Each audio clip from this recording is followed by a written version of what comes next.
सो hello बच्चों, welcome back to part mentis. So हम आ गए हैं अपना नेक्स्ट क्वेश्चन लेके केमिस्ट्री का। सो हम अभी देखते हैं क्या क्वेश्चन है।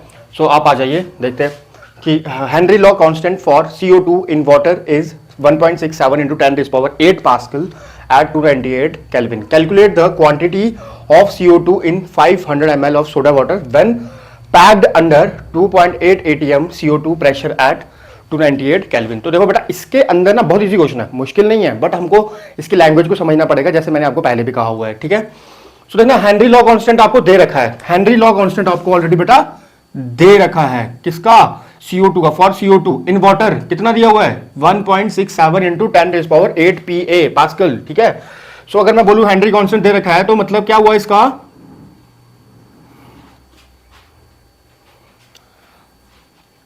अगर मैं कह रहा हूं कि हेनरी कांस्टेंट दे रखा है तो इसका क्या मतलब हुआ बेटा? KH आपको दे रखा हुआ है। ठीक है, 1.67 into 10⁸ पास्कल। ठीक है, हमारे पास ना बेटा एक फॉर्मूला होता है हेनरी लॉ का। हेनरी लॉ का फॉर्मूला होता है P = KH काई। ठीक है, काई क्या है? यहाँ पे मोल फ्रैक्शन होती है। और साथ में याद रखना एक चीज को कि ये जो फॉर्मूला होता है ये हमारा प्रेशर के ऊपर ज्यादा लगता है, गैसेस के ऊपर लगता है, गैसेस के लिए अवेलेबल होता है। तो हम यहाँ पर देख रहे हैं कि CO2 इज ए गैस जो कि वाटर के अंदर डिसॉल्व है, जैसे सोडा वाटर हम लेते हैं। ठीक है, तो उसके बारे में बात हो रही है यहाँ पे।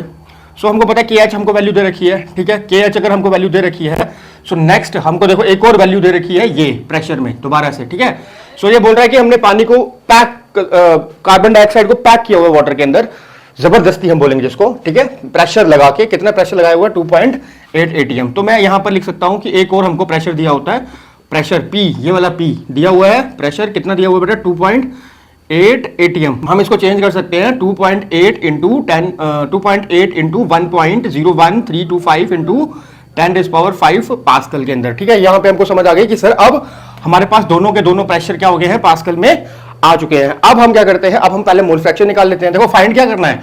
Calculate the quantity of CO2। Quantity का नंबर मतलब number of moles present in the solution. ठीक है, so number of moles present in the solution के अंदर हमको बात करनी होती है। क्वांटिटी कैसे पता लगेगी? N से।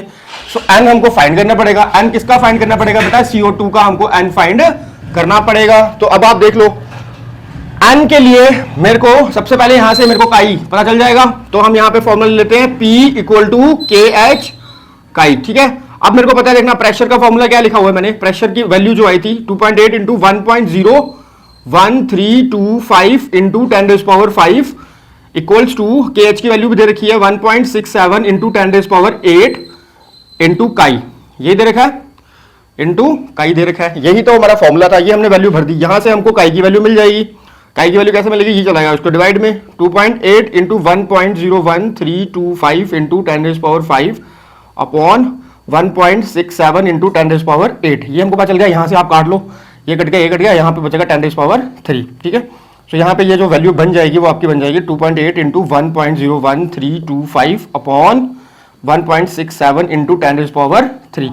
सो आप इसको जब सॉल्व करेंगे तो आपकी वैल्यू आ जाएगी, जब आप इसको सॉल्व करेंगे तो आपकी इसकी वैल्यू आ जाएगी 1.517 इंटू 10⁻3। क्यों? क्योंकि ये प्लस में है, ऊपर जाएगा तो नेगेटिव में ये वैल्यू हो जाएगी। और हाँ, इसका एक कोई भी देखो, यहाँ पे देखो, ये पास्कल था, ये भी पास्कल में था, ये भी कैंसिल, ये भी कैंसिल। ये मैंने आपको पहले बता रखा है कि जो काई होता है, काई की कोई भी यूनिट नहीं होती। 1.517 इंटू 10⁻3।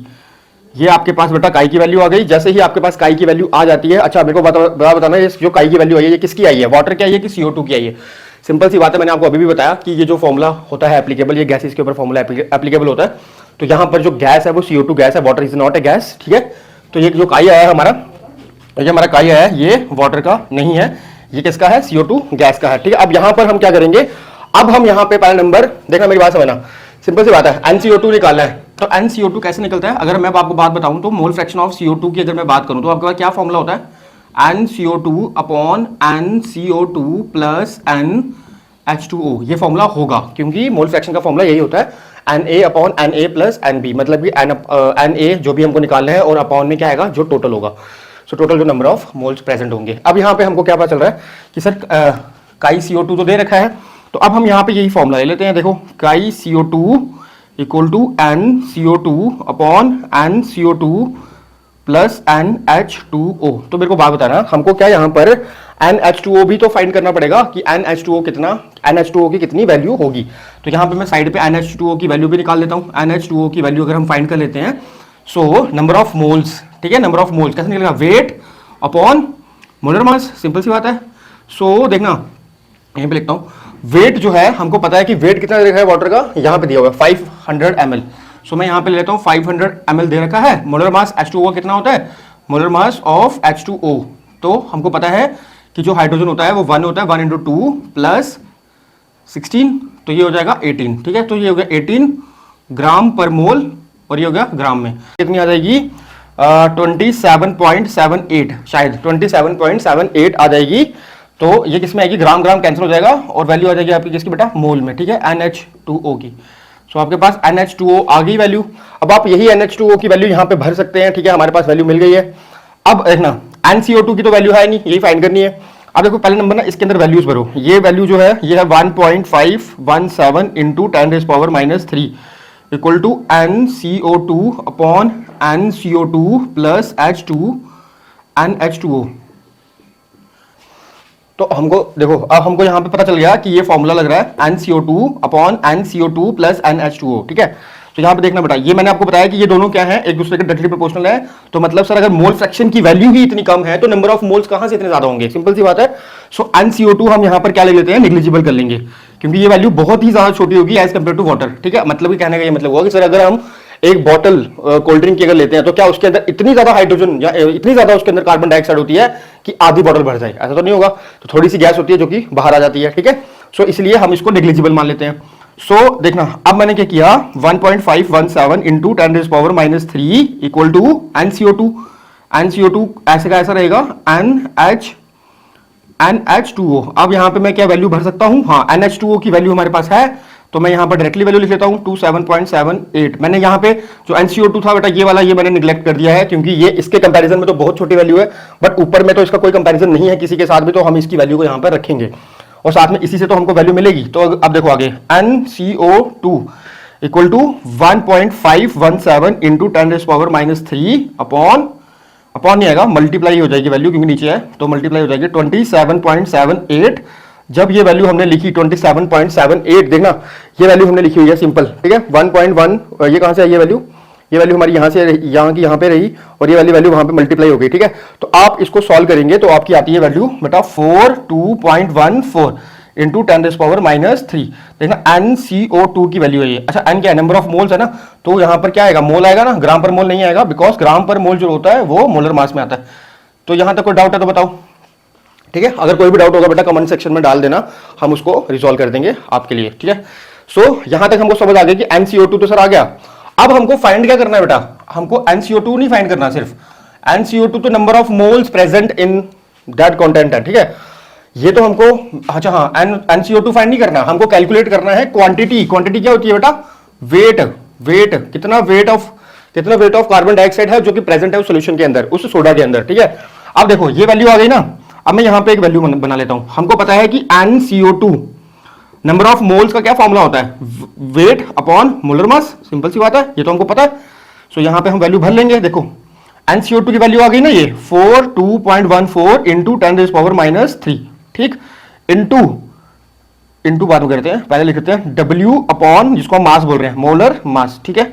यहां तक जैसे ही हम पहुंचे हैं तो मोलर मास की जो भी, देखो मोलर मास तो हमको वैल्यू पता होती है ना, हमको पता होता है कि हम CO2 की मोलर मास कैसे निकाल सकते हैं, ठीक है। तो CO2 का मोलर मास हम कैसे निकाल सकते हैं वो हम देख लेंगे अभी। देखो कैसे, देखना molar mass equal to, molar mass किसका निकाल रहा हूं बेटा, CO2 का निकाल रहा हूं, मैं तुम्हें निकाल के बता रहा हूं, ऐसा नहीं है कि मतलब पहले से लिखा होगा कहीं पे या कुछ ऐसा, ठीक है। सो डायरेक्टली वैल्यू भी नहीं पुट कर रहा हूं ताकि तुम्हें समझ आ जाए हर एक पॉइंट की, हर एक स्टेप की कैसे निकाला हुआ है, ठीक है।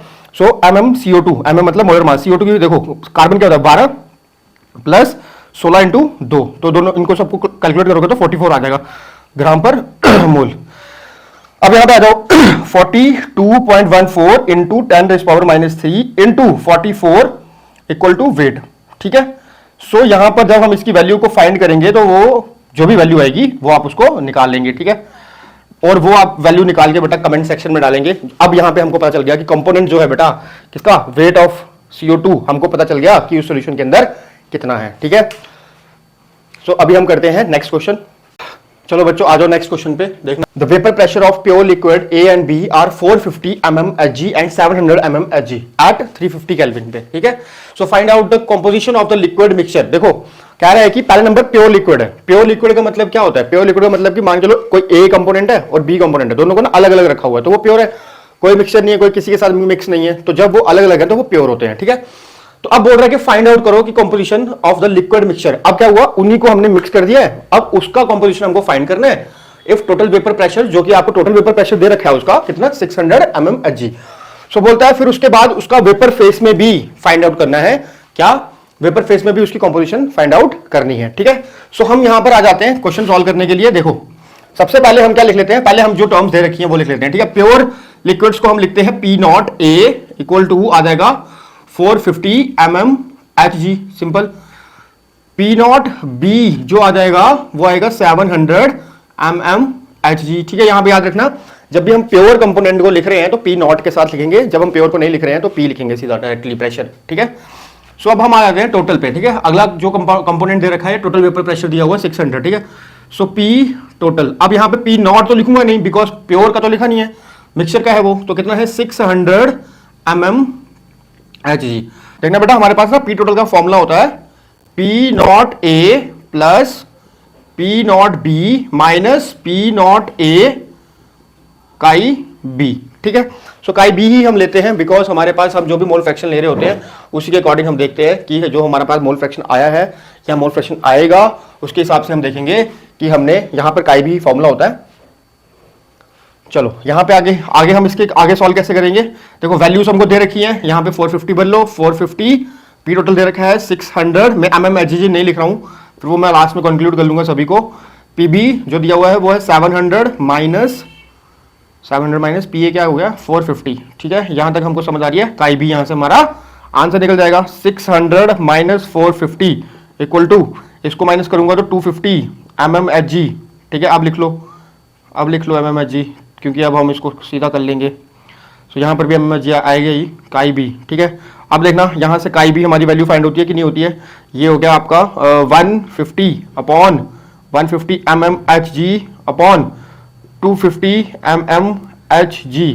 mmHg कट गया। ये जब वैल्यू कटेंगी तो आएगी 0.6, ठीक है। तो काई B की वैल्यू क्या आ गई बेटा 0.6।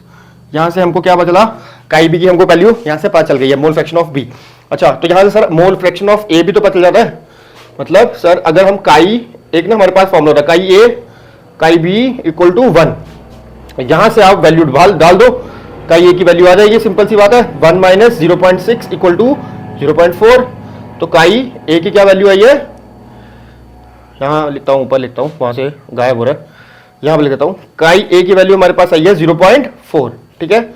हमारे पास काई A की वैल्यू आ गई, काई B की वैल्यू भी आ गई। अब हमने क्या फाइंड करना है देखना। अब इसने बोला है कि find out the composition of the liquid mixture. Mixture का कंपोनेंट कैसे फाइंड करते हैं, PA equal to P not A chi A, ये वैल्यू आ गई। अगर हम PA निकालेंगे यहां से, सो देखो PA की वैल्यू हमको दे रखी है बहुत आसानी से, नहीं PA की वैल्यू नहीं दी हुई है, PA की वैल्यू निकालनी है। P नॉट A की दे रखी है, कितनी दी है 450, ये हमने अभी लिखा था, इनटू काई A की वैल्यू अभी निकली है क्या 0.4, ठीक है। PA की वैल्यू यहां से निकल जाएगी। तो प्रेशर की आप वैल्यू यहां से क्या निकालेंगे, यहां से जब इसको आप मल्टीप्लाई करेंगे वैल्यू को तो आएगा 180 mmHg, ठीक है। समझ आ रही है ना। PA की वैल्यू यहां से पता चल जाती है हमको, PA की वैल्यू कैसे आई, ठीक है। तो अब मिक्सचर का निकाल लें, अभी तो एक ही कंपोनेंट का निकला, दूसरा कंपोनेंट क्या है PB। तो यहां से P नॉट B काई B, सो यहां से PB की वैल्यू है नहीं है, तो P नॉट B की वैल्यू दे रखी है 700 इंटू 0.6, ठीक है। तो जब आप इस वैल्यू को भी लिख लेंगे, PB की वैल्यू यहां पर भी आ जाएगी।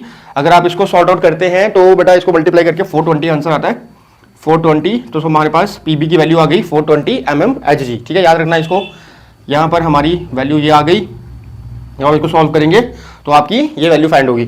अब हमने क्या निकाला है, वेपर फेस में, वेपर फेस में निकालना है। देखो ऑल्सो फाइंड, एक पार्ट खत्म हो गया, ये वाला पार्ट खत्म हो गया। दूसरा find the composition of vapour face. Vapour face निकालने के लिए Y से डिनोट करते हैं वेपर फेस को। सो हम यहां पर वही लिखेंगे PA अपॉन P टोटल, ये हमारी वैल्यू, ये हमारा फॉर्मूला होता है वेपर फेस के लिए। हाँ वेपर फेस के लिए कॉम्पोजिशन निकालने का। तो वेपर फेस को हम जब भी रिप्रेजेंट करते हैं वाई ए से करते हैं। So P A upon P total. अब देखो पी ए हमारी वैल्यू यहाँ निकली, इसलिए हमको ये पी ए और पी ए भी निकालने का फायदा हुआ। सो पी ए की वैल्यू क्या आई 180 अपॉन पी टोटल हमको दे रखा था 600, ठीक है ना, याद रखेंगे इस चीज को भी। फिर उसके बाद वाई बी ले लो, P B upon P total, ठीक है। पी बी की वैल्यू अभी जस्ट निकाली है कितनी 420, ठीक है, अपॉन 600। जब आप इनकी वैल्यूज फाइंड करेंगे तो आपके पास वेपर फेस की वैल्यू भी आ जाएगी। सो देखो आप इसके जो आंसर्स हैं वो मेरे को कमेंट सेक्शन में बताएंगे कि आपके बेटा क्या आंसर्स आ रहे हैं, ठीक। So thank you so much कि अगर आपको हमारी वीडियोस अच्छी लग रही हैं तो please like share and subscribe करें। और मैं यही चाहता हूं कि आप हमारी वीडियोस को ज़्यादा से ज़्यादा शेयर करें ताकि उन बच्चों तक भी यार हमारी जो ये वीडियोस है इंपॉर्टेंट क्वेश्चंस हैं उन तक पहुंच सकें जिनको सच में इनकी नीड्स है। क्योंकि आपको भी पता है कि ना आप तो चलो एक वेल सेटल्ड फैमिली के बच्चे हैं, आपको सब कुछ ये चीज़ें मिल रही होंगी, बट बहुत सारे बच्चे ऐसे होंगे जिनको कुछ नहीं मिल रहा, ठीक है। इवन कि उनके स्कूल्स में टीचर नहीं है, उनके आसपास कोई पढ़ाने वाला नहीं है, तो उनके हम शायद काम आ सकें। बस उन्हीं के लिए हमारा ये एक पर्पस है, छोटा सा एक इनिशिएटिव है कि हम एक यूट्यूब पे छोटे छोटे लेक्चर्स को बना कर डालते हैं। Thank you so much.